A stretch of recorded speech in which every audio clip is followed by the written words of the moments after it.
Presiden Prabowo Subianto menggelar pertemuan dengan 12 pengusaha besar Amerika Serikat di Washington DC pada 20 Februari tahun 2026. Dalam pertemuan tersebut, Prabowo menerima jersey bintang Rhys James dari Chief Executive Officer Eldridge Industries, sekaligus pemilik Chelsea dan Los Angeles Lakers, Todd L. Bowley. Sekretaris Kabinet Teddy Indrawijaya menyebut para pengusaha tersebut telah bekerja sama dengan Danantara Indonesia sebagai pengelola aset BUMN. Dalam forum itu, Prabowo menegaskan komitmen pemerintah menciptakan iklim investasi kondusif serta membuka peluang kolaborasi guna memperkuat rantai ekonomi dan menciptakan lapangan kerja di dalam negeri. Ya, seperti itu kalangan pengusaha berharap agar proteksi terhadap industri tekstil dan alas kaki menjadi perhatian khusus dalam kesepakatan tarif resiprokal Indonesia-Amerika Serikat. Kamar Dagang dan Industri atau Kadin Indonesia dan Asosiasi Pengusaha Indonesia atau APindo berharap pemerintah perlu memberikan perhatian khusus kepada sektor industri yang berorientasi ekspor dan padat karya yang selama ini menjadi tulang punggung ekspor dan penyerapan tenaga kerja nasional, di mana sederet sektor tersebut merupakan kontributor penting bagi penciptaan lapangan kerja dan perolehan devisa. Oleh sebab itu, dia menilai pemerintah perlu menjaga keberlanjutan daya saing industri melalui strategi negosiasi yang tepat. Dari sisi pendekatan perundingan, Kadin menilai pemerintah perlu memperkuat kemitraan dagang yang saling menguntungkan, mendorong kesetaraan perlakuan tarif dengan negara pesaing, serta meningkatkan efisiensi logistik dan kemudahan berusaha di dalam negeri. Yang harus menjadi perhatian, menurut Kadin adalah industri padat karya seperti tekstil dan produk tekstil, alas kaki, furnitur, perikanan, serta beberapa produk manufaktur tertentu. Sementara itu, Asosiasi Pengusaha Indonesia atau APindo menilai sektor paling rentan terhadap kebijakan tarif Amerika adalah industri padat karya yang memiliki exposure tinggi ke pasar ekspor negeri paman Sam tersebut. Untuk itu, kesepakatan tarif antara Indonesia dan Amerika Serikat harus menjaga keberlangsungan industri pakaian dan aksesori rajutan, furnitur dan lampu, olahan daging atau ikan atau krustasea, produk kulit, produk pakaian non-rajutan, hingga mainan dan perlengkapan olahraga. APindo khawatir perubahan tarif akan berdampak langsung pada pesanan, tingkat utilisasi kapasitas produksi hingga arus kas perusahaan yang pada akhirnya berpotensi menekan penyerapan tenaga kerja. Oleh sebab itu, APindo maupun Kadin berharap sektor industri padat karya perlu menjadi prioritas perlindungan dalam bernegosiasi, mengingat kontribusinya terhadap manufaktur dan stabilitas tenaga kerja nasional cukup besar, termasuk dengan menyeimbangkan neraca perdagangan. Dari Jakarta, Adex Chen. Ya, informasi berikutnya pemirsa, Kementerian Keuangan menambah alokasi transfer ke daerah sebesar 10,65 triliun rupiah untuk disalurkan ke pemerintah daerah yang terdampak bencana Aceh dan Sumatera. Ya, secara total ada 67 daerah di 3 provinsi yang terdampak bencana Sumatera sehingga anggaran tambahan TKD. Menteri Keuangan Purbayayudi Sadewa memastikan tambahan alokasi transfer ke daerah telah disetujui sebesar 10,65 triliun dan segera disalurkan ke pemerintah daerah yang terdampak bencana Aceh dan Sumatera. Purbaya menjelaskan, tambahan alokasi tersebut mencakup penyelesaian kurang bayar dana bagi hasil atau DBH, DBH tambahan, dana alokasi umum tambahan, serta dana otonomi khusus untuk Aceh. Secara total ada 67 daerah di 3 provinsi yang terdampak bencana Sumatera menerima anggaran tambahan TKD itu. Adapun rincian adalah 47 daerah terdampak bencana yang mengalami penurunan TKD dan 20 daerah tidak terdampak yang turut mengalami penurunan. Pemberian tambahan alokasi TKD disetujui sebesar 10,65 triliun. Jadi bukan angka yang 7 atau 8, kita ambil yang maksimal sesuai dengan usulan dari Purbaya menambahkan, hingga 17 Februari 2026, pemerintah telah mentransfer 13 triliun ke daerah di 3 provinsi tersebut. Angka ini lebih tinggi dibandingkan periode yang sama tahun lalu sebesar 10,78 triliun atau meningkat sekitar 30%. Tim Liputan IDX Channel.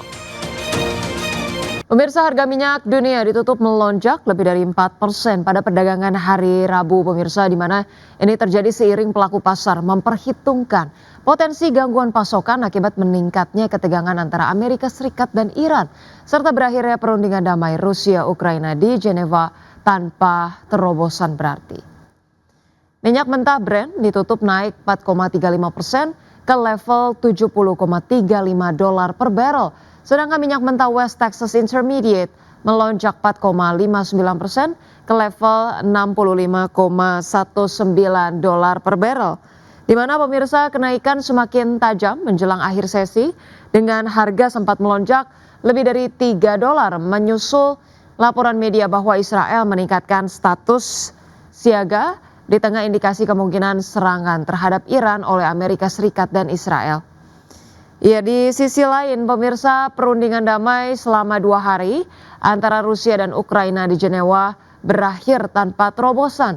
Presiden Ukraina Volodymyr Zelensky menuduh Moskow menghambat upaya mediasi Amerika Serikat untuk mengakhiri perang yang telah berlangsung 4 tahun.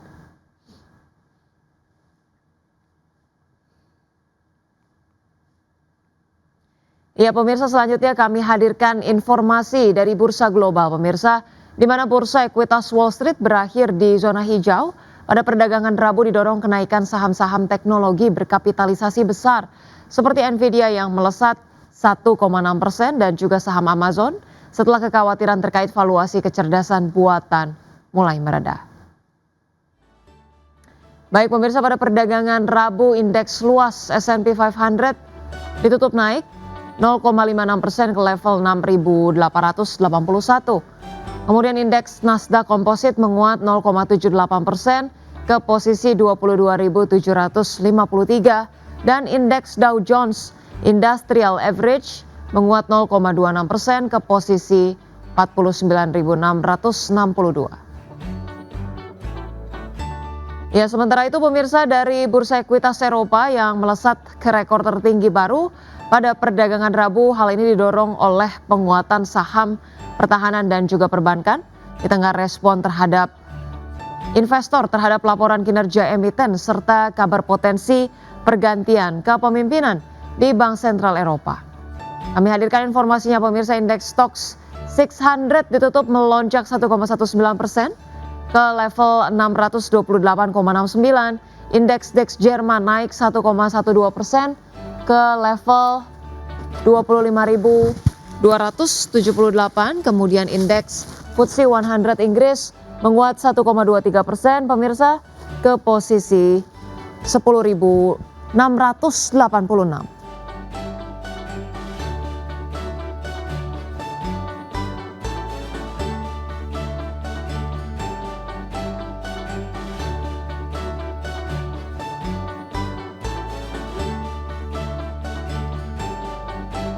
Pemirsa, isu pengunduran diri Christine Lagarde dari kursi Presiden ECB memicu gejolak di pasar keuangan Eropa. Kabar ini langsung menekan euro pada perdagangan Rabu, mencerminkan kekhawatiran investor atas potensi ketidakpastian kepemimpinan Bank Sentral Eropa. Isu pengunduran diri Christine Lagarde dari kursi Presiden European Central Bank ECB memicu gejolak di pasar keuangan Eropa. Lagarde disebut-sebut akan mundur sebelum masa jabatannya berakhir pada Oktober 2027. Kabar ini langsung menekan euro yang melemah 0,15% pada perdagangan Rabu, mencerminkan kekhawatiran investor atas potensi ketidakpastian kepemimpinan Bank Sentral kawasan euro. Mengutip sumber yang mengetahui pemikiran Lagarde, Financial Times mengatakan keputusan itu diduga membuka ruang bagi Presiden Prancis Emmanuel Macron untuk ikut menentukan suksesi pucuk pimpinan ECB. Langkah ini dinilai syarat dimensi politik, mengingat masa jabatan kedua Macron berakhir pada April 2027 dan ia tak bisa mencalonkan diri kembali.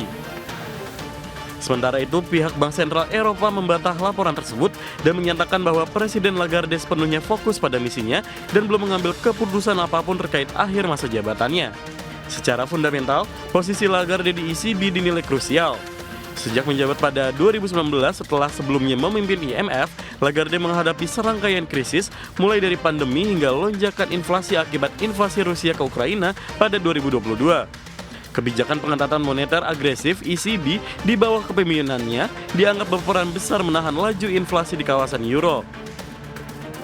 Lagarde sendiri sebelumnya telah menepis wacana mundur lebih awal.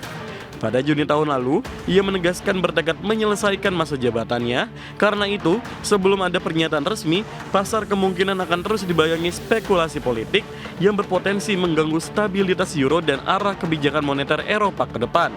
Berbagai sumber IDX Channel.